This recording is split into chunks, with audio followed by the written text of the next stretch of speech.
Hello, America. I'm Mark Levin. This is Life, Liberty, and Levin. We have a tremendous guest, Kenneth Starr. How are you, sir? I'm doing great. Thanks, Mark. I must confess, we're good friends. You're a good man. Thank you. So are you. Well, thank you. Former Solicitor General, former federal judge, former independent counsel. And your appearance couldn't be more important right now. So let's jump in. We have independent counsel Robert Mueller. He's got his team. He's actually special counsel. You were independent counsel under a specific statute, and you had obligations under that statute that you had to follow. He has a different statute with fewer obligations. And I wanted to ask you a question, and I've thought about this a lot. As I watch the coverage of Robert Mueller, I find out he's the most noble man to ever walk the earth. And so is his staff. I find members of Congress trying to pass laws to protect him from what I don't know. And I remember when you were an independent counsel, we had the paparazzi media on your front step. I saw you come out with a cup of coffee every now and then. We knew when you came up in the morning, when you went to bed at night. Kind of different coverage. You were criticized constantly by the media. He's defended by the media. What do you make of that? Night and day, apples and oranges. The press knew where I lived, and they camped out. Also, they camped outside frequently, not always, camped outside our offices in Washington, D.C. Very different. They don't do that for Mueller. Why is that, do you It's very nice of them. Yes. And honestly, I was curious. I asked someone in Washington, hey, does people not know where Bob Mueller lives? I don't wish him that kind of invasion of privacy, but we lived in a nice suburban area of McLean, Virginia. I remember your house. It was very nice. Yeah, it's simple. Some of my friends all over TV. So our Brady Bunch house. Yes. We had a carport, not a garage, and so forth.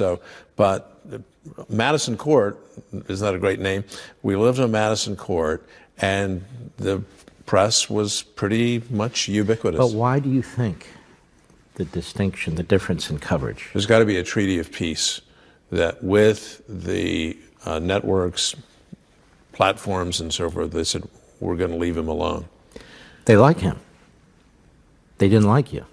Do you think it's because of who you were investigating and who he's investigating? I mean, isn't that a logical conclusion? It's a very logical conclusion.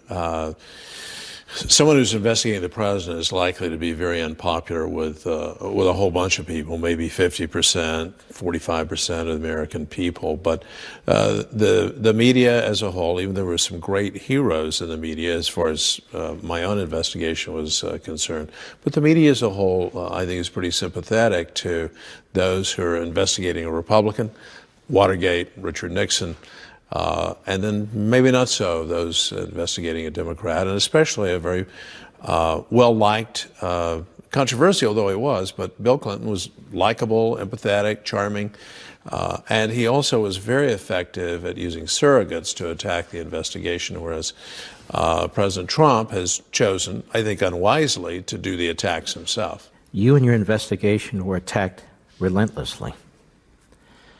Were there any efforts by members of Congress to protect your investigation, to protect your appointment? Were there any sympathetic voices in most of the media? I know there were a few reporters who were actually reporters, but as a whole, it was pretty dastardly, wasn't it? Yeah, I would say no with respect to members of Congress. There may have been some speeches on the floor from time to time. Then when the going really got rough during the Monica Lewinsky phase of the investigation and the press criticism became extremely intense, I do remember vividly a call from Senator Orrin Hatch saying, Ken, you need to get out there. And it wasn't that I was hiding for reasons we've already discussed.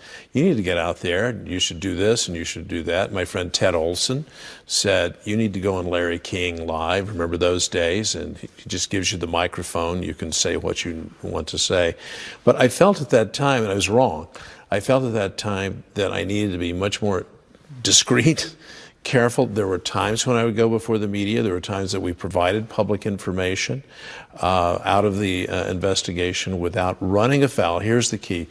Don't reveal grand jury information because that's a crime. I have no idea what Robert Mueller's voice sounds like. He doesn't speak to the public. I don't mean leaking. I'm talking about something else. We don't get many press releases from the special counsel's office.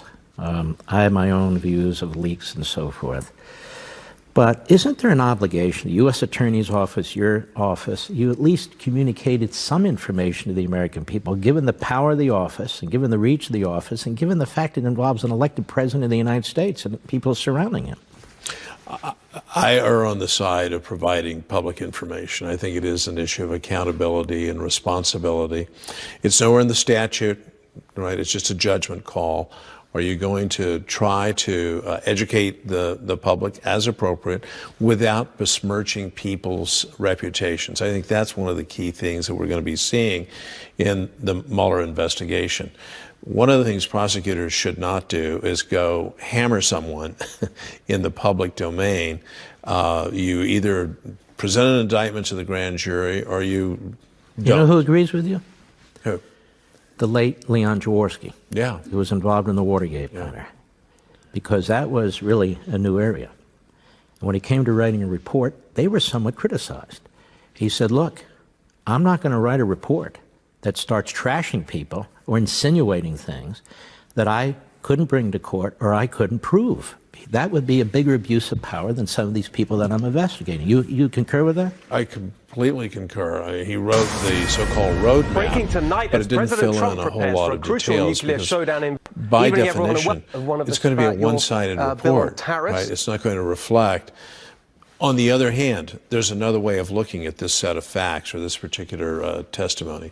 So I think it is a matter of fundamental fairness that prosecutors who do have this great power should not prosecute by press release or by innuendo and public comments. Why is that? It's because of our sense of fairness and justice, life and liberty. You know, we have in this country the baseline of liberty, and your liberty is to a certain extent being the liberty of your reputation. You know, reputation. And the late Vince Foster said, who took his own life, and that was part of our investigation. And just 2 months before he took his own life, he said to the graduates of the University of Arkansas at Fayetteville, and I think this makes the point, in our profession, he's a lawyer, in our profession, if you lose your reputation, you lose everything. Well, reputation is just an important period. That's why the law protects reputations from defamation, from libel and slander and the like. It's an important part of our decency as a human being that we don't go besmirching another human being, or if we do, then we might have to face a civil action. Particularly, it would seem to me, in the criminal context. You're a prosecutor. You have enormous power, particularly a special counsel. I would say has more power than your typical U.S. attorney. And we have a Bill of Rights for a reason. Due process, presumption of innocence. You have a right to cross-examine witnesses. You have a right to see the charges that are going to be brought against you and so forth. In this case, with Robert Mueller, the report that they say is going to be released relatively soon, the president's lawyers haven't seen it. They haven't had an opportunity to respond to anything, to prepare a response to it. It's not vetted through your typical courtroom, and you don't have discovery, pre-discovery, where depositions and questions. None of that. You have a prosecutor writing a report, whatever that report says, without any checks and balances whatsoever. He's not a judge. And he's not a jury. And yet this statute tried to limit the power of a report, unlike your statute that you worked under and the independent counsel statute. Explain. Well, the independent counsel statute, which has gone away, it existed for 21 years, was really putting a pretty heavy thumb on the scales toward impeachment. Remember, it was passed in the wake of Watergate, so the country had been through an impeachment process. The president resigned. So what do we want this special prosecutor, whatever we call him, independent counsel, special counsel, what do we want that person to do? Well, we want that person not just to make prosecutorial decisions. We want the person to write a report. And we want the person to send that report to the House of Representatives. It's one of the reasons, Mark, that Justice Antonin Scalia, in his magnificent dissent the case that upheld the constitutionality of the independent counsel statute, said this statute is, he used these great terms, acrid with the smell of impeachment. That's been improved. Under the regulations under which Bob Mueller was appointed, there is a reporting requirement, but it is a confidential report under these regulations to go to the Attorney General. Then the Attorney General is to give a report, not to say, oh, here's the Bob Mueller report. So the Attorney General of the United States, Bill Barr, is going to have to make a judgment. What am I, as Attorney General, going to report up to Congress? So it's really a completely different reporting requirement. Completely. And yet people talk about this as the impeachment report. Is it because of things that Nancy Pelosi and Gerald Nadler have said, that we want to see this report before we make decisions about impeachment, which they know they don't even have a right to see this report? I think there's a failure to understand, to drill into the regulations under which Mueller was appointed. Now, the regulations could be jettisoned, right? They said, okay, we're not going to use those regulations anymore. But those regulations have been in effect in both Republican and Democrat administrations. They came into being in the Clinton administration. So they've sort of stood the test of time. 20 years, you said they've been there. They have been around for a while. And so I don't know how many special counsels have been appointed. But the point is, those regulations have been there on the books for Congress to look at, and if Congress had come to the judgment that it liked the old system of a full report to the Congress of the United States, it should have stepped in long before now. I think there's an assumption that isn't grounded in the text of the regulations. When we come back, I want to discuss with you these recent revelations by Andrew McCabe and others. What's been going on at the FBI? You worked at the Justice Department. I worked at the Justice Department. You were Solicitor General at the Justice Department. I was Chief of Staff at the Justice Department. This FBI situation is very, very troubling, and I want to pursue that with you in a moment. Ladies and gentlemen, don't forget, you can join us on Levin TV. That's Levin TV by going to blazetv.com/Mark to sign up. We'd love to have you. blazetv.com/Mark, or give us a call at 844-LEVIN-TV. That's 844-LEVIN-TV. We'll be right back.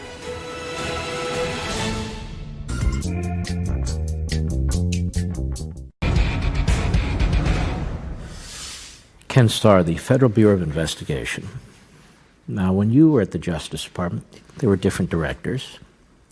Bill Webster. Who else was the director there? Louis Freeh, when I was independent counsel. Federal judge. Bill Sessions. Bill Sessions. Yeah, was a federal judge. All three. There was really no controversy, at least with respect to the first two. Do you ever recall the director of the FBI, the deputy director of the FBI, the general counsel of the FBI leaking? Were you aware of, when you were with the Justice Department, that they would have been leaking? No, and it would have been really out of character for both Judge Bill Webster and Judge Louis Freeh. Those were straight shooters. They were honest as the day is long. They really embodied the goals and values of the FBI. The FBI, fidelity, bravery, integrity, and that integrity word is so terribly important because we've got to believe in the honesty of law enforcement. The FBI has an enormous amount of power, so the person at the top sets the tone, and they set a great tone. A high moral tone. Well, we have the former deputy director of the FBI, Andrew McCabe. He's made a lot of news lately with a 60 Minutes interview, and he's on a celebrity tour, basically, hawking his book on nighttime shows, which is a remarkable thing to me, because on 60 Minutes, from my perspective, he confessed to a cabal over there at the Justice Department that was trying to trigger the 25th Amendment to the Constitution of the United States. Clearly, they never read it, because it's a complicated amendment. And there's no role whatsoever for the FBI. And he says in part that the reason that he was concerned about this is because the president fired Comey. Well, the president fired Comey, and among those recommending his firing was the Deputy Attorney General of the United States, Mr. Rosenstein. He says, well, the president asked me, you're the Deputy Attorney General of the United States. You can do it or not do it. And then they talk about the Deputy Attorney General of the United States talking about, he disagrees with this, wiring himself. Wiring himself to do what? To talk to the President of the United States about firing Comey, which he recommended? I must say, I see this as a cabal. I see this as an effort to overthrow a sitting president. I have never seen anything like this. I don't think anything like this has happened in modern American history. I'm curious to know what your take is on it. I was deeply disappointed, and frankly, I was both saddened and angered to read about and to hear about now with the recent reports from the former acting director of the FBI. I mean, who do they think they are? They're part of the executive branch, and the idea of the FBI, with all of its authority, all of its power, and it has an enormous amount of power, turning that power in a direction against a duly elected president of the United States is appalling, unless there was some reasonable ground to believe that the president was engaged in criminal conduct or that the president had become an agent of a foreign government. There's, to me, zero evidence that President Trump, whether one loves him or does not love him, was in any way an agent of any foreign power. He had relationships, obviously, but who doesn't, who's coming into the presidency? But I just think it was an enormously poor judgment on the part of the leadership of the FBI. And it's really a kind of, who do you think you are? You're part of the executive branch, and this is really above your pay grade. At a minimum, that's the kind of decision. If there was something that seriously wrong in the view of the FBI, they go knock on the Attorney General's office, and the Attorney General goes and knocks on the counsel of the President's office. And you do this through regular order as opposed to essentially runaway cops. But I'm trying to figure out what exactly did he do that would merit this kind of rogue hysteria. He fires the FBI director. It's the FBI director. He's allowed to fire the FBI director. He's allowed to fire pretty much whomever he wishes. It had no effect on the Russia investigation. The Russia investigation has expanded into all kinds of areas. The president hasn't interfered with their funding. As a matter of fact, Mr. McCabe testified under oath before Congress that everything's going along swimmingly with the Russia investigation, that they've gotten all the funds that they need. There's no evidence of obstruction per se. The president has the inherent power to hire and fire pretty much as he wishes. This seemed to me to be a pretext. What do you think? I don't know if it was a pretext or just an abysmal misunderstanding of our constitutional order and the power of the president. We do not have an imperial presidency. There are many checks and there are many balances, especially the United States Congress, especially the House of Representatives. If something has gone awry, the founding generation said we want that judgment as to whether to put the impeachment process in place in the people's house, not in the Senate, but in the people's house. The Senate will eventually have its role. That is the role of, in our constitutional structure, checking the president. Now, there is this 25th Amendment process in light of the assassination of John Kennedy and so forth, but that's at a level that involves the cabinet. It does not involve the Federal Bureau of Investigation, with folks, and no one involved in the decision were, appointed by the president and confirmed by the Senate. That's a huge check and a huge balance that we have in our system. The idea of a PAS, presidential appointment, but Senate approval. That's a check, that's a balance. So we had essentially an unaccountable branch, or the leadership, I should say, of an unaccountable part of the branch of the executive that I think was just taking very strange steps. And you're right. I think, Mark, I think it was unprecedented. And it sounds in the nature of a movement toward a coup d'etat. Which is shocking. Ken Starr, when we come back, you've had a lot of experience with the Clintons. And the FBI has had a lot of experience with the Clintons. And I want to pursue that briefly with you. We'll be right back.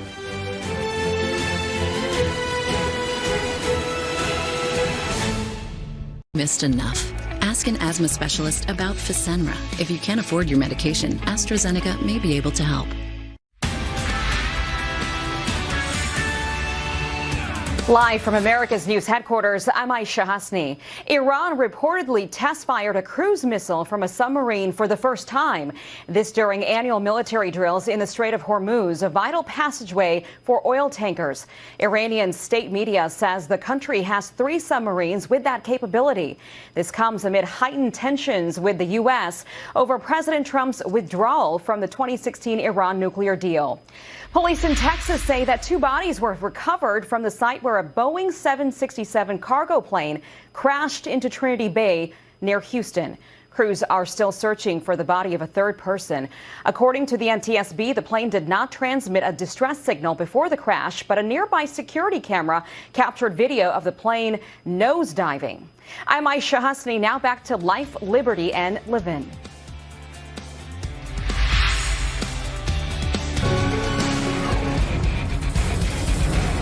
Ken Starr, you're like an expert on the Clintons.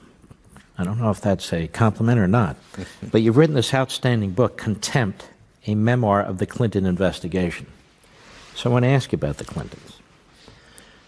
We're said that the comments the president makes about this investigation, about the FBI, are unprecedented.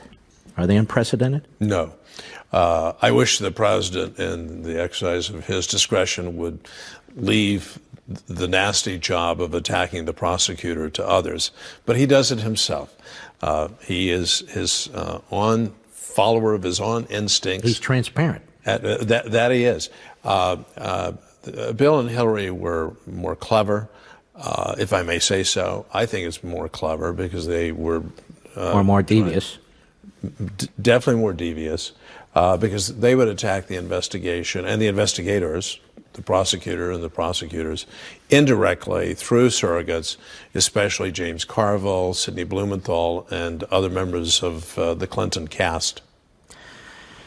So Louis Freeh, the FBI director, doing much of this, he would be attacked. Was he persona non grata at the White House? As far as I understand it, yes. That Judge Freeh, Louis Freeh, was an absolute straight shooter, just rock-ribbed integrity, and that didn't play well in the Clinton White House.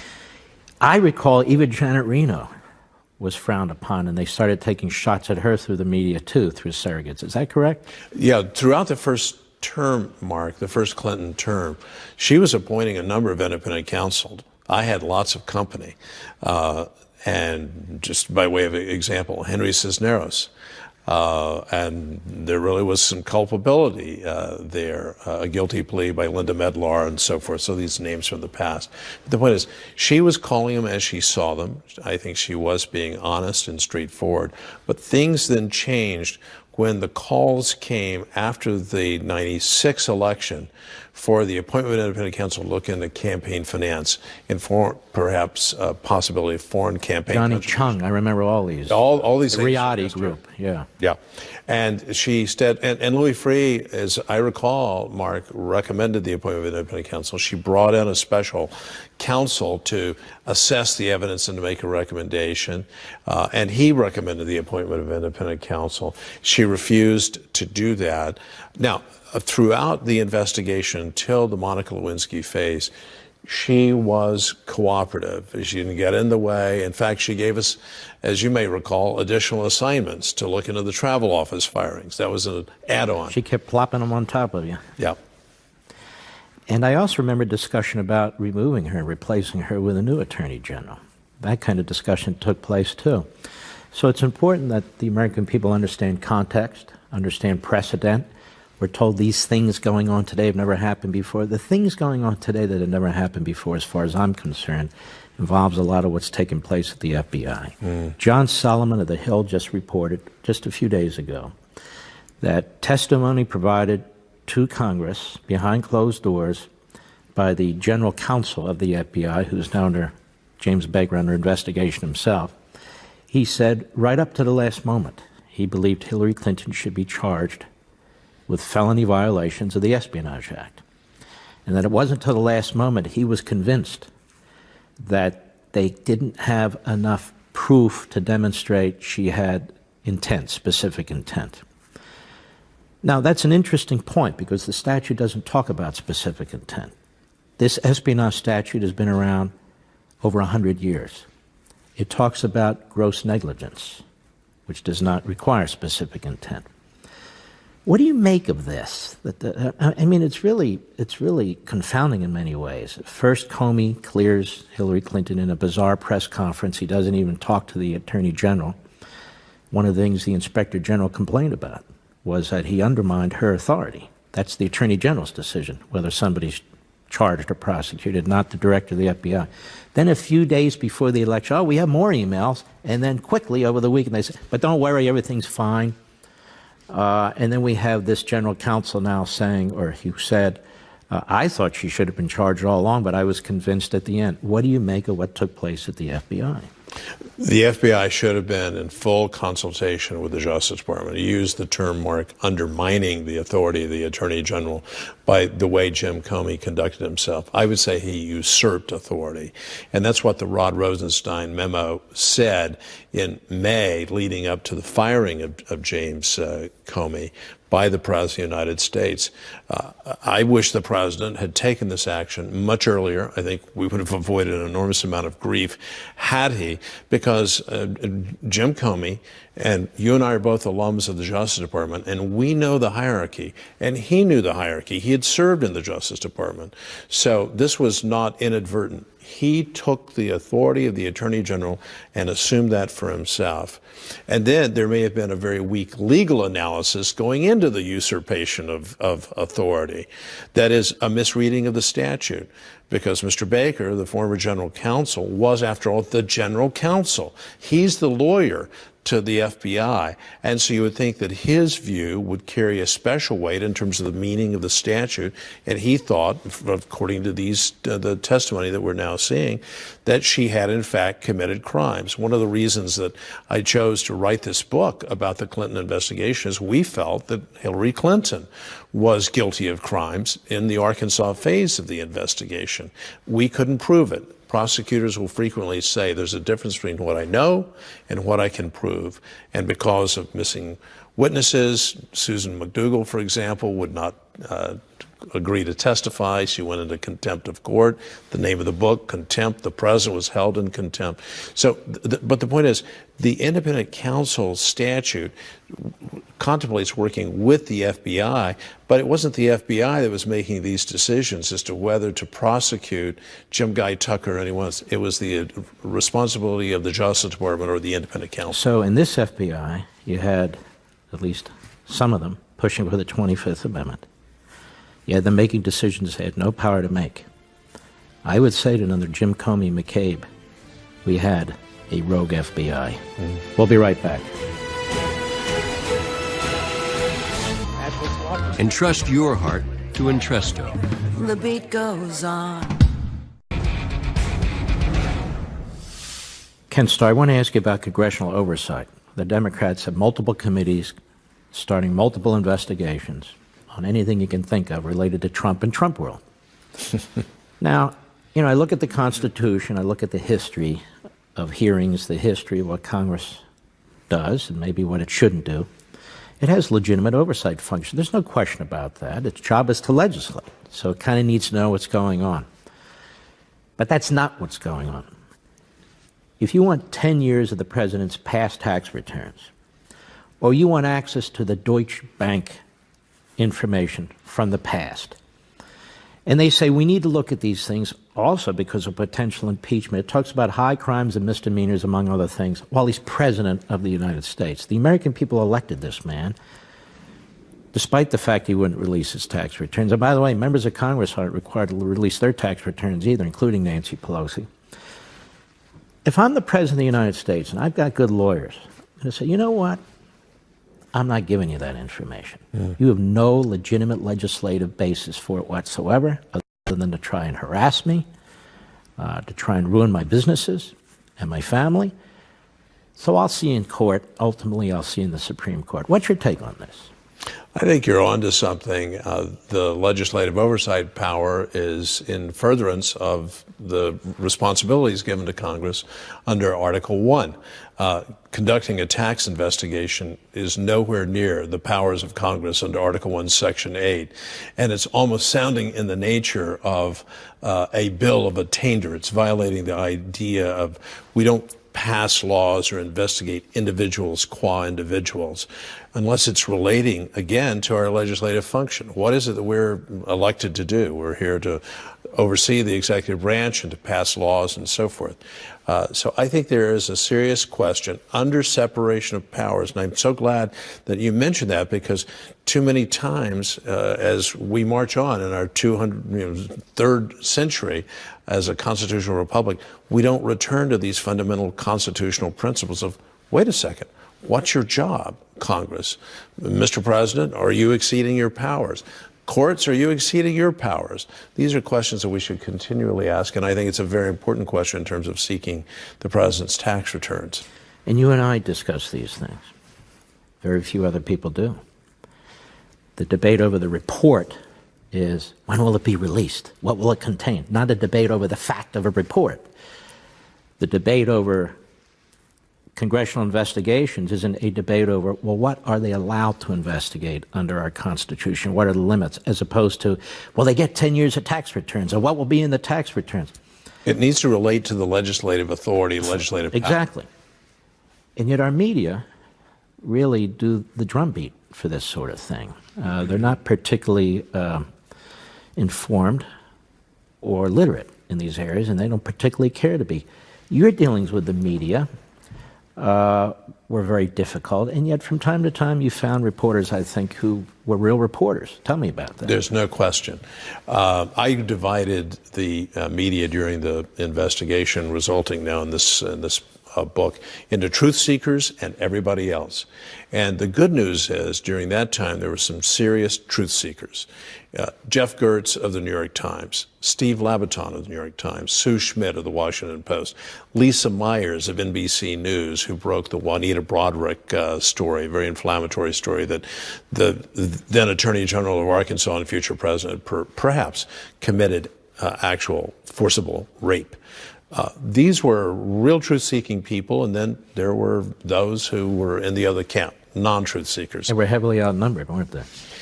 I wanted to see more truth seekers than we had. And so a lot of the material that went out into the public domain was essentially an echo chamber from what White House press spokespeople were saying, criticisms of the investigation, let's change the subject, let's attack the investigator.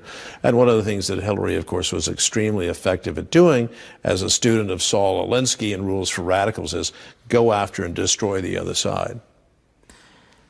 Personalize it, target the person. They did it to you.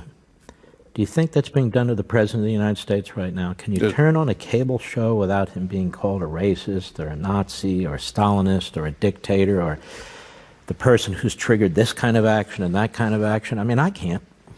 I wish there was a restoration of civility.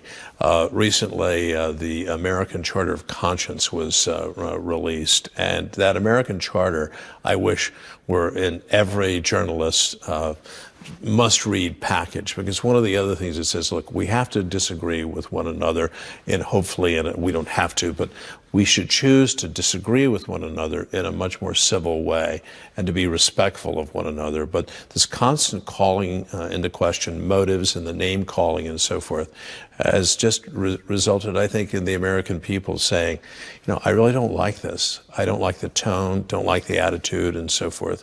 And I think everybody needs to just stop yelling at one another and have a more reasoned discourse. Don't forget, folks, almost every weeknight you can watch me on Levin TV. We'd love you to join us over at Levin TV. Here's how you do it. Call 844-LEVIN-TV, 844-LEVIN-TV, or go to blazetv.com/mark. That's blazetv.com/mark. Join our big, wonderful, conservative organization right there. We'll be right back.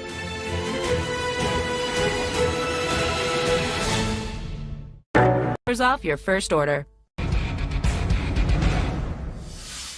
You know, Ken Starr, over 2 years now, we've been told the President of the United States has been colluding with the Russians. I've never understood what that means, by the way. Does that mean you have a drink with a Russian? I mean, I have Russian heritage. If I talk to the President, is that a Russian thing?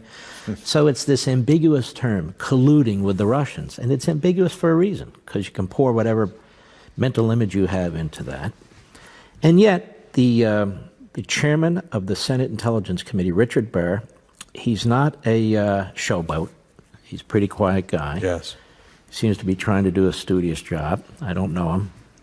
He's cornered by CBS or NBC or both. He says, we haven't found any direct evidence of any collusion.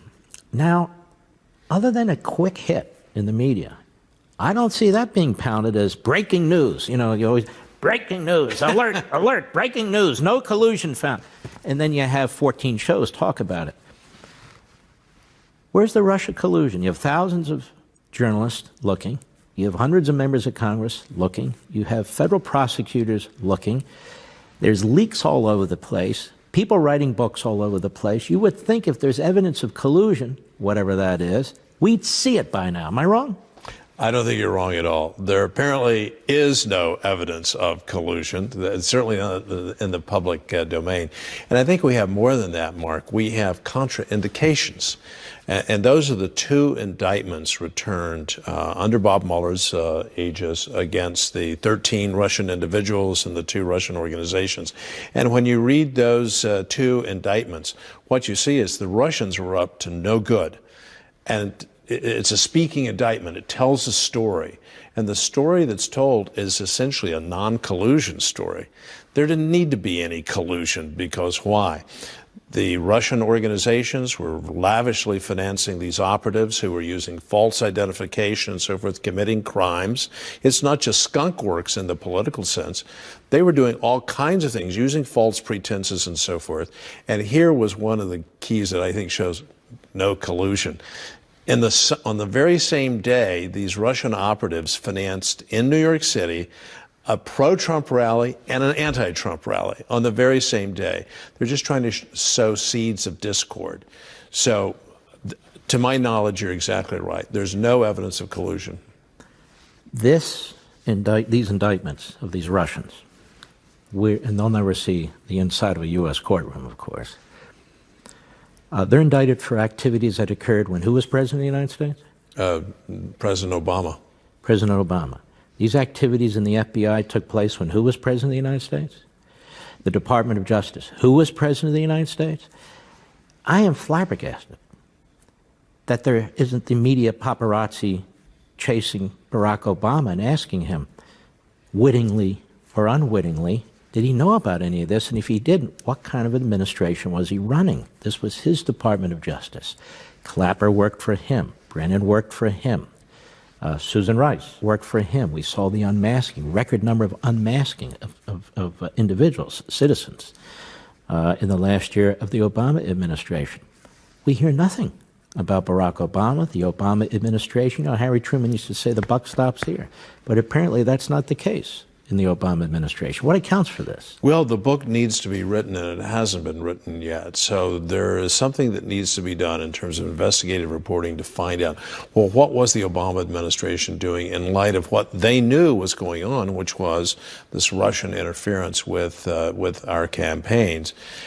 But we have to note that the Obama administration itself had interfered in the Israeli campaign and chose their approved winner. Tried to take out Netanyahu. Tried to take out Netanyahu and so forth. Anybody been indicted for that? To my knowledge, no. I'm not sure there was an investigation of that. It may not even be a violation of federal law, but it clearly is a violation of federal law for the Russians to be doing what they were doing. So I'm glad these indictments were returned. But there was strange silence out of the White House while this was underway, and in a way that who knows what the eventual result would be. You have to predict, but what you do know is you've got a foreign power trying to interfere with the presidential election. The president should do something about it. And you knew about it for months. They did. Nothing effective was done about it. And nobody seems to care, except us. We'll be right back.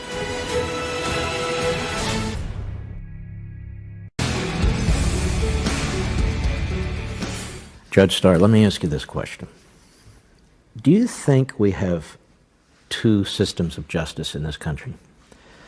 One for Republican presidents, one for Democrat presidents. Do you think the American people feel that we have two systems of justice in this country? I fear that the American people are inclined in that, especially those who are supporters of the president, and they say, well, why wasn't Hillary called to justice with the server? What about the Clinton Foundation and so forth? What I say is, be patient because there are other cops on the beat who are truth seekers, who are honest.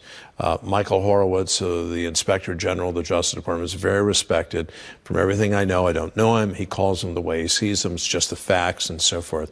So there's still information and perhaps even actions yet to be taken. But there is right now the appearance, I think, that there are two systems of justice, and we cannot afford that. We've got to. It's going to be a job for Bill Barr and then the new Deputy Attorney General. And frankly, it's a job for Christopher Wray, the head of the FBI right now, who needs to, I think, be much more public in the restoration of public confidence. We only have a few seconds. Do you think the senior leadership that's all resigned or been fired now did a grave injustice to the men and women of the FBI who are honorable people? I think so. I love the FBI, and I love the men and women of the FBI and have the greatest respect for them. I've worked with so many of them in my 2 tours of duty in the Justice Department as well as independent counsel. They deserve better leadership than they've had. Mm-hmm. And do you think that day's coming? I hope so. I think the jury is out, but I hope so. As I've said before, I've said it publicly, I want the new director as a person of integrity, from everything we know, to be a little bit more public in saying it's a new day at the FBI. Great pleasure. Thank you very much. All right. Thank you. That's it, ladies and gentlemen. We'll see you next time on Life, Liberty, and Levin.